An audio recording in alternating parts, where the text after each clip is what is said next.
நம்ம இப்படி காலங்காலமாக நமக்கு நம்மளுடைய ஐடியாலஜின்றது ஒன்று, நமக்கான அறிவுன்றது, அரசியல் அறிவுன்றது ஒன்று.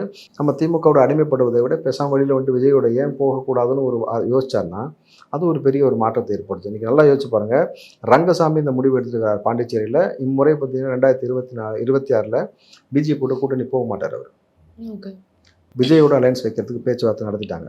நேற்று ஆதவர்ஜினாவும் போய் பேசியிருக்கிறாரு. அதற்கான முதல் கட்டம் தொடங்கியிருக்கு. ஏற்கனவே புஷியானந்த் வந்து முன்னர்ந்தே இந்த பிளானில் தான் போய்கிட்டு இருக்கிறாங்க.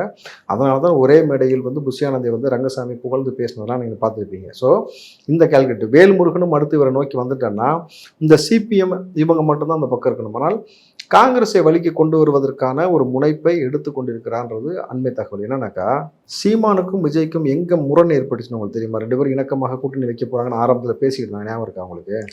அதுக்கு முன்னாடி வரைக்கும் தம்பி தம்பி தம்பின்னு சொன்னாரு. எனக்காக தான் பாட்டெல்லாம் போட்டாரு, மைக்கு அதுன்னு எல்லாமே சொல்லிட்டு இருக்கும் பொழுது தமிழ் தேசியமும் இதுவும் என்னுடைய திராவிடமும் ஒரே கண்ணீரே அதெல்லாம் முரண் வரல. அதெல்லாம் சும்மா கதை வெளியில பேசுறதுக்காக பேசுறாரு.